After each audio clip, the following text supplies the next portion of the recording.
Hey, how's it? How are you? Happy Aloha Friday. It's Devin. I am here at MVT Live. I'm back. It's wonderful to be back with you again today. We have a great guest, but first, of course, got to get to our executive director making his, well, actually, he's been in my place all this time. Mr. Kip Wilborn, yay! I am so glad you're back. Don't Like, you ever leave me here alone again. Oh, I miss you too, Kip. It's it's Well, it's really nice to be back. I've missed the show. I've missed doing it. I've missed seeing you and talking stories. So well, thank you so much for filling in and doing your thing. I was worried that you were gonna do so good. They'll be like, you don't need Devin to come back. We got it. no problem with that. We're not worried about that at all. So fill me in. I mean, what's been happening over at MBT? Well, hey, we're really close to having all the the final pieces in the plan for the bridge season. Takes us through August. Mhm. We're going to February 5th. We open Waiting for the Host, which will be Okay. totally streamed. And then in March, Popcorn Falls, which is a fantastic show. Two guys playing 20 some odd characters between the two of them. Oh my So gosh. any of you character actors out there, look for that I audition. know. Great. Right? It's Yeah. a great show. Lots of fun. May, Cheryl Strayed's Tiny Beautiful Things. And then in July, Daddy Longlegs, which is also Okay. a person musical, which it's beautiful music. The same director has directed Les Mis. That's who original on the Broadway production. So Yeah. yeah, great shows. Really looking forward to it. And And the idea is, I'm sorry. So the idea go is ahead. that you'll be casting for live, and then also shooting at the same time in sort of a like a hybrid thing. Each license is different, so Okay. we have different options on each one. Well, But that's good. the idea is that every one of them will have at least one streamed performance, and Mhm. after this first production, we will have then audiences in the house as we're able to, you know. Mm, But we did good today. We had nice. 132 cases statewide, but Yeah. we Yeah. had only 99, so we're under the 100. Our 7-day average is like 79, I think, right now. So we're heading in the right direction. So thank you, everybody. Thank you. So continue to take Yes. care of each other. Wear your mask, distance, and we'll do everything we can to keep you safe when you're in our house. And yeah. By the way, did you watch the inauguration show? Yeah. With Tom, right? I mean, it was great. Great production, all of that stuff. Incredible. But Yeah. Tom Hanks looked so cold. All I could think of when I was watching it was, please get that man a coat. I mean, He's so right? cold. Bernie looked kind of cold too. I'm just saying. He's everywhere now. It's great, man. All right.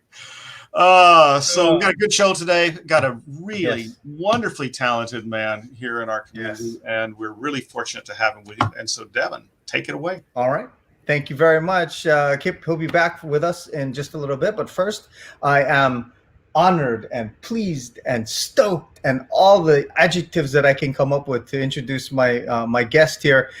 He is a familiar face on stages around Oahu, and you might have seen him most recently in DHT's Something Rotten or on the Broad Foundation's Songs for New World at Paliku Theater. Not only does he have charisma and presence on stage, he is instrumental in bringing theater into the lives of young performers in his role as Director of Performing Arts at Iolani School. He also recently launched Sparked Arts Consulting as a way to reintegrate the arts back into all levels of education. Ladies and gentlemen, ladies and gentlemen of MVT Live, please welcome Kevin Pease. Hey, Dad. Hey! What's up, buddy? I'm doing well. How are you? I'm doing fine. I'm doing fine. I'm happy. My first show back, and I get you. I was so stoked. It's so awesome. Again. I know. Okay, and you are definitely representing the New York vibe today. I am. Listen, when I was a kid and my family would take us to the theater, we did dress up. So since we haven't been able to go out to the theater in a while, I thought I would put on my theater duds today. A little fancy, yeah. And then, okay, what is the lapel pin here? What is going on there? So it's on that side, isn't it? The little actually this was a gift from my husband Zachary, who's also himself a wonderful actor.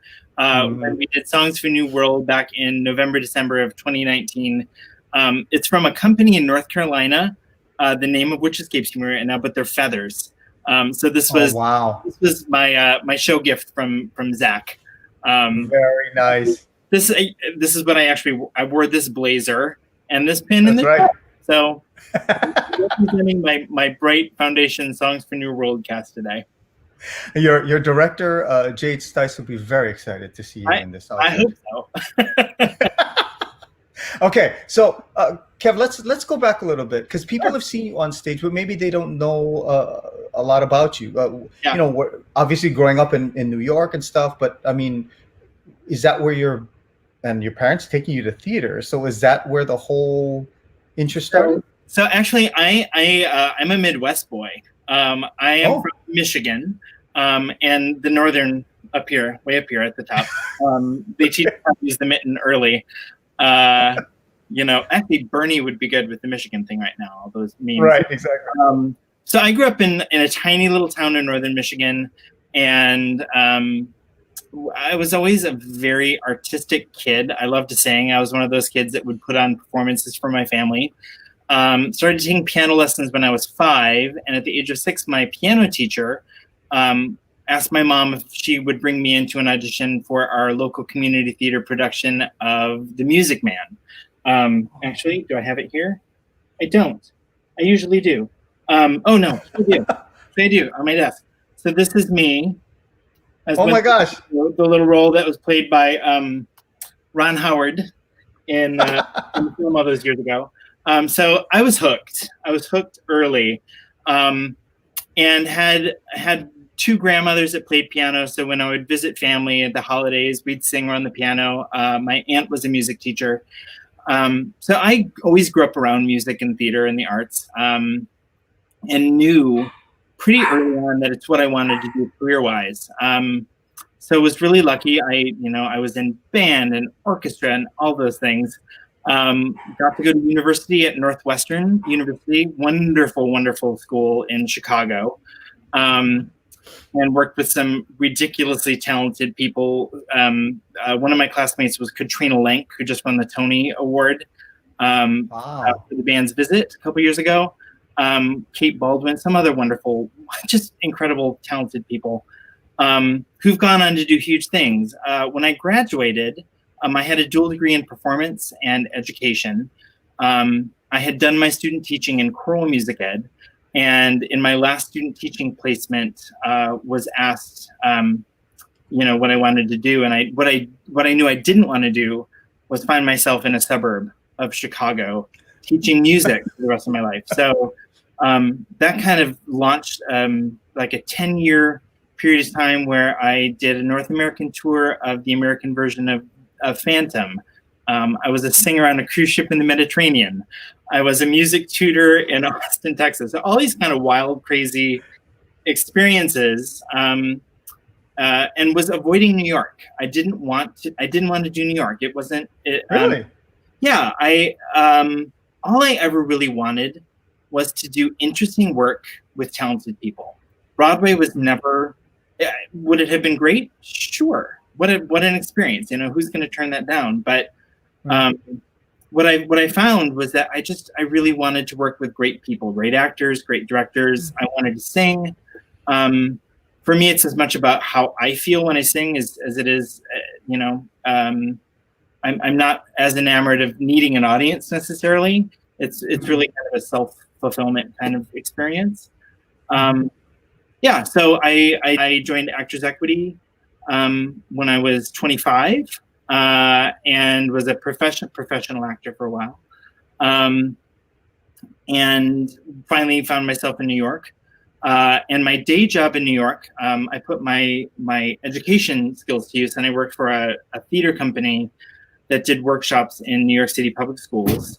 And loved that work. I loved being with kids. I loved turning kids on to the idea of storytelling and theater and music and dance. And I kind of reached a crossroads where I thought I can continue down this education path that I find equally artistically fulfilling, or I can continue to audition. And a lot of the work I was doing is taking me out of New York. I was doing regional work, different places in the country. And so like around 30, 31, after 5 or 6 years of kind of really doing the drudge of what it takes to be a New York actor, I retired. I decided I was not going to perform anymore, and I put it up on a shelf. And I became a full-time educator, and had some really wonderful adventures in that direction. So it wasn't until 7 years ago when Zach and I moved to Honolulu, DHT's production of Shrek, which is now 6 or 7 summers ago, that LeGrand Lawrence was in. Wonderful, wonderful, fun production, great people. That was the first time that I'd been on stage in a production it was like 8 or 9 years. Wow. So the wonderful thing about being here in Honolulu has been that I can continue this career in this life as an educator. I'm super passionate about really helping to inspire the next generation of humans, not just artists. I'm really of the mindset that the arts are a birthright that we all need access to. But I can do that during the day, and then this community has allowed me the opportunity to play and to sing and to be on stage again. It's really been remarkable. And to win, awards and stuff while you do shows, which is like that is great and all. But I don't know. I have a hard time. I've always had a hard time with theater and awards in general. That's it seems like an uneasy marriage, because everything's so subjective. Yeah. You might enjoy what I do. You might enjoy what someone else is doing better. And that's fine. That's part of the game, right? We have to develop our own sense of aesthetic awareness and what we're into. So what was the thing that made you guys decide to come to Hawaii? That's a great question.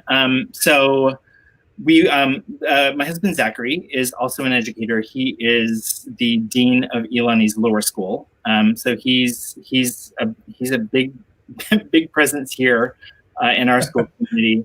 But we owned a home in Teaneck, New Jersey. So just the suburbs just outside of New York. We'd kind of moved to suburbia. He was a kindergarten and first grade teacher, and he really had some aspirations to kind of advance his career into a place of school leadership. And so over the course of about 15 months, we cast a really wide net. And he was applying for assistant principal, assistant, associate heads, all those kind of roles around the country. And our agreement was, I'm open to anything, but come home and before you put your hat in the game for any job, let's talk about where this is. So he was like, okay, what do you think about Chicago? And I'm like, Chicago is great. How do you feel about St. Louis? How do you feel, Cincinnati? I don't know. And he was like, Honolulu. And I was like, yeah, right. Who's going to hire you to work in Honolulu? Sure enough, he's ridiculously talented, charismatic, and brilliant. And he won over our then associate head of school here at Iolani. And 9 months later, here we were, which was kind of crazy. But we don't have kids of our own, and we were able to say, yeah, let's partake in this adventure. Let's see what this is all about. That's amazing. Yeah, it was a massive, massive change in lots and lots of ways. The most incredible thing about it, though, honestly, Devin, is that we have never lived anywhere where we have had as close a community as we do here. That was a huge surprise, and something that we're just both tremendously grateful for. Well, it helps that you're like a gourmet cook. So, by the way, That has never Kevin and I helped. Kevin and I are friends. The first time I met them, it was in a parking lot at a show, and the two of them had this huge picnic going on out of the back of their car. Kevin's like, "Oh, I made this, and I made this ribs, and I made this thing," and I'm like, "What the heck is going on, man?" It was quite amazing. We were over at Windward. At Windward, College. at Palo, and Yes. we decided, because it's hard to find restaurants out there if you want to do like a pre-show dinner kind of thing. Mhm. So we decided to co-opt tailgating from the athletic events, and we just opened up the back of our car and had a great spread. It was awesome. That was the classiest like tailgate party I've ever been to in my entire life. Like, wow, there's all this cheese and wine, and my gosh, it was a whole new world for me. Why go small? Why go small? Now, one of the other things that's really fascinating for people is not only do your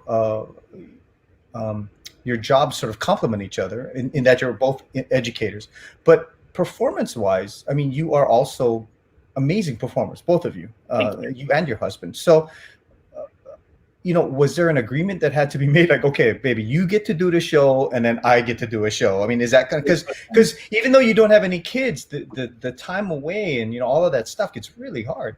Yeah, we've never done a fully formal show together. We've done some concerts together, and generally how it's worked is we're very different types. My background is in in classical voice and opera, which I have in common with Mary Chestnut Hicks, who I know has been on the show with you before as well. Right. Yes.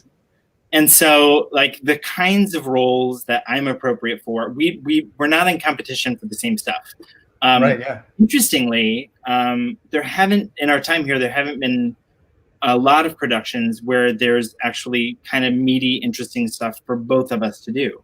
So it's just kind of worked out that, it's someone's on, the other one's off, and kind of taking care of stuff at home.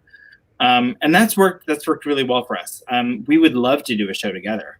Okay. Well, so tell us now that we're here with MVT Live, we can, do shows.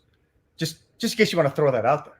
If there's anything out there that maybe, Well, listen, there are projects, there are wish list projects for both of us that I think we're both looking forward to the opportunity to participate in when we're able to return to theater in a more kind of traditional way. Right.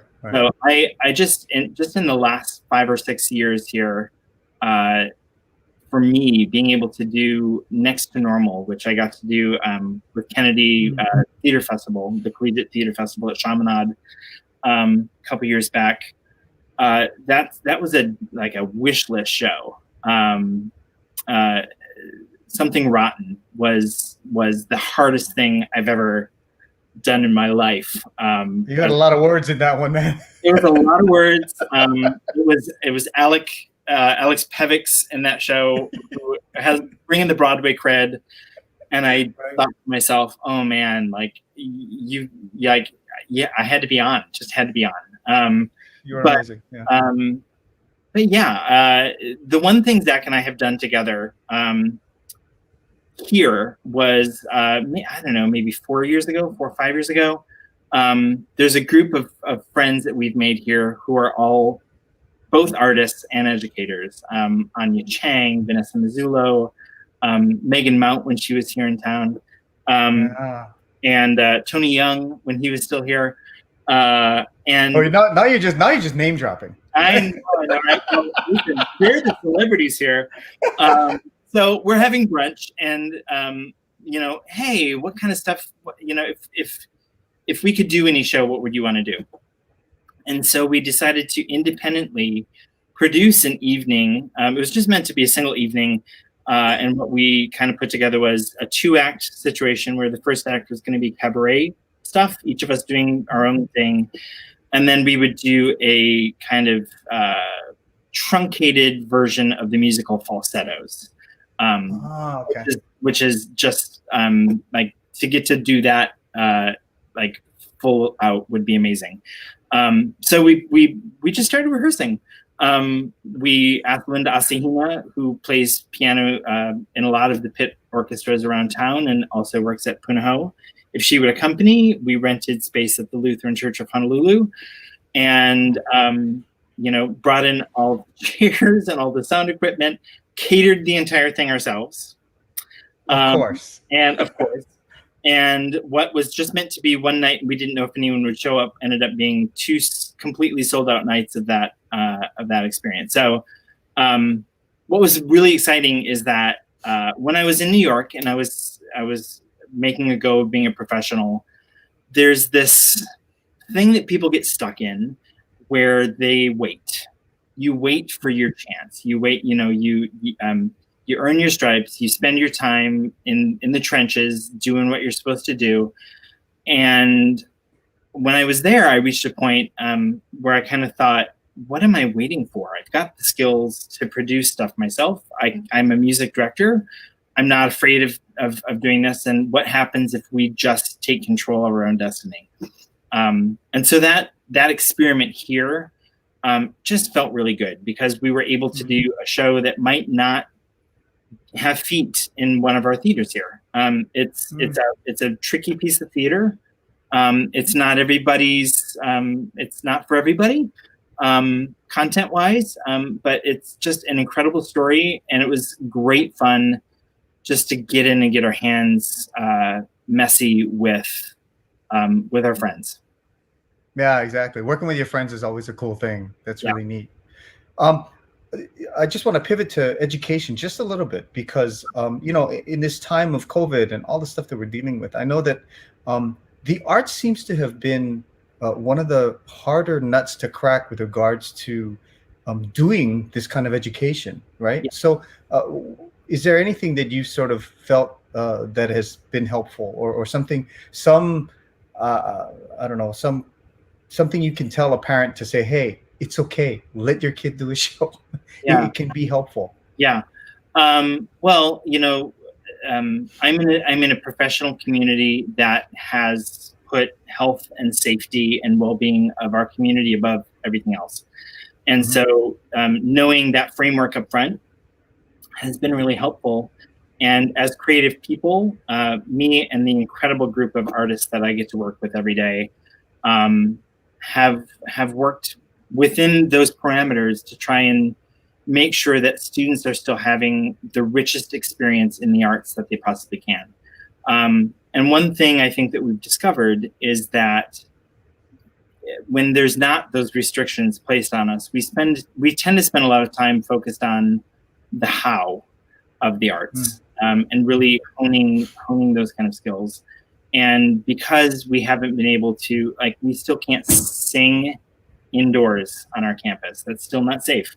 Our wind instruments are all outdoors. We're completely social distance. We've got masks. We've got shields. My shield is here somewhere.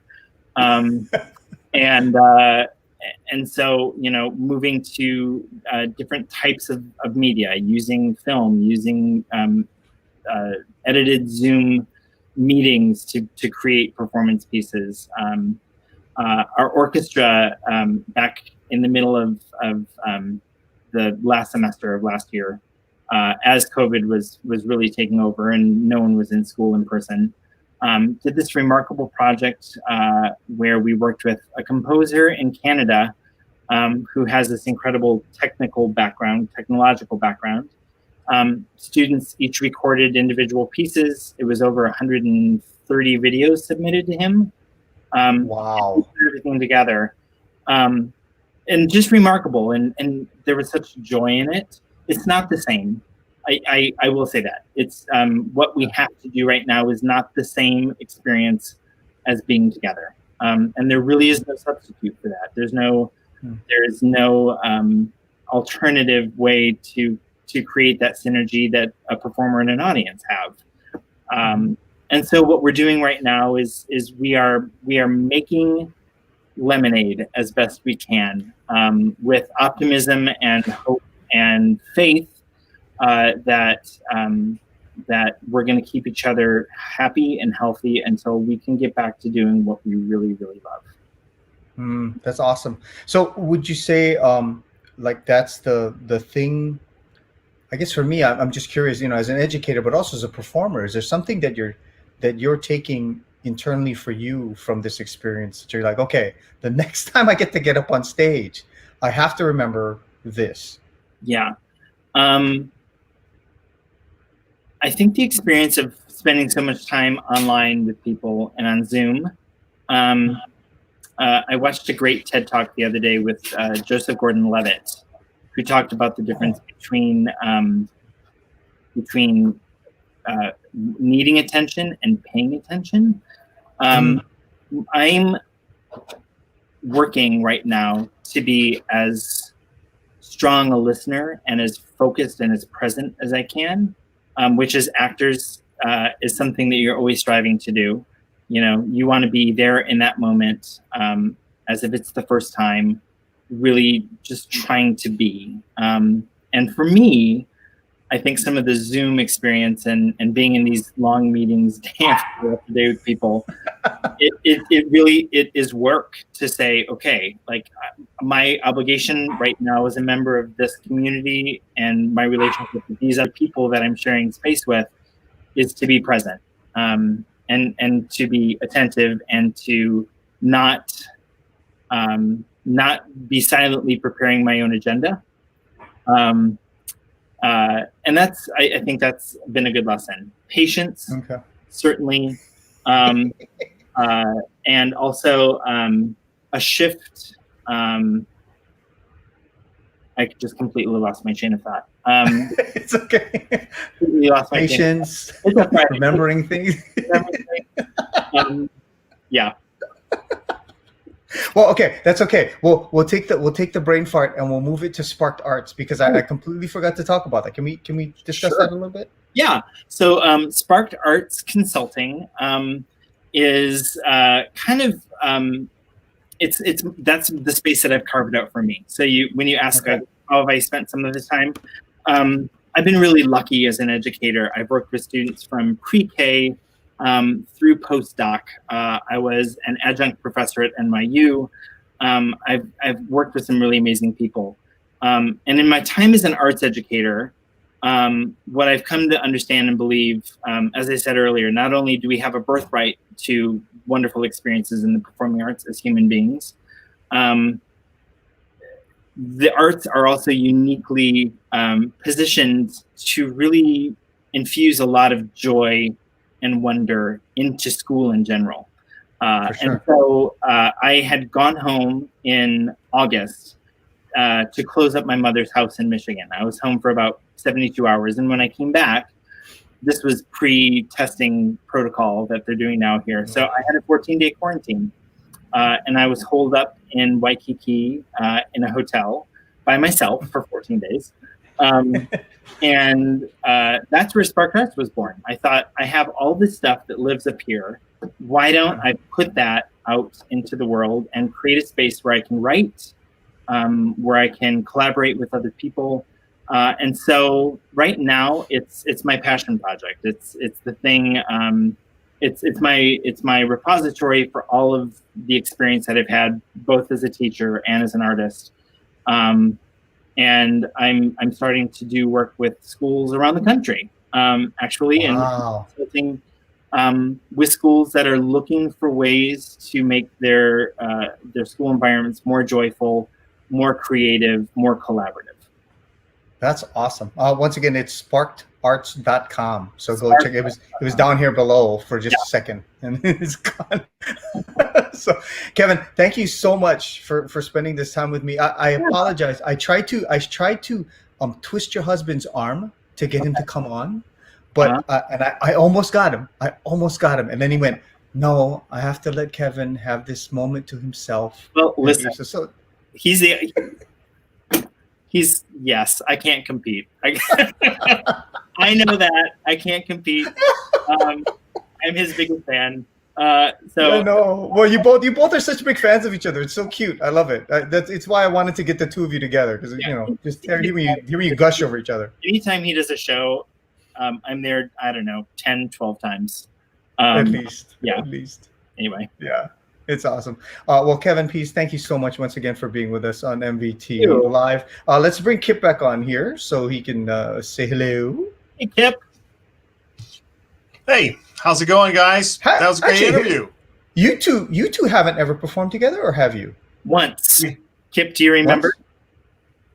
When did we perform together? We did Oh. a benefit concert.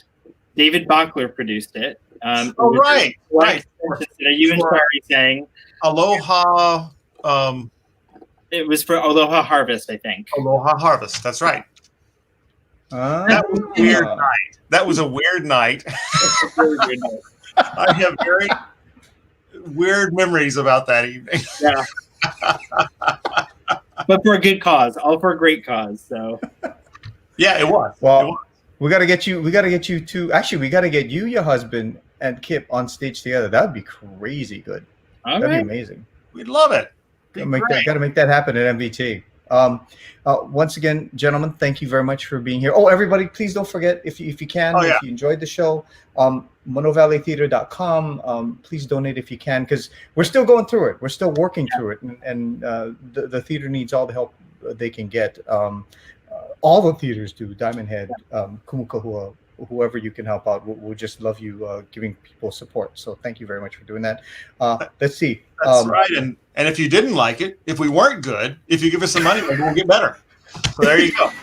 No problem. or give money and say, make them go away. Here's more money. Make them go away. Never. Got to thank Andrew, also Janine, and of course our almost birthday girl. And she's going to be mortified, but it's going to be the Kind Christian's birthday coming up on Monday. So Nice. happy birthday. We will see you next week. And boy, that is going to be a big show next week, man. Yeah. We got some heavy hitters coming in next week. So please make sure you Keep it come on back and join the us. Yes, indeed. All right. Kevin, Kip, mahalo very much. Thank you very much, audience, for watching. We really, really appreciate it. We will see you at next week. We'll see you next week, Friday, for more Mono Valley Theater Live. Aloha.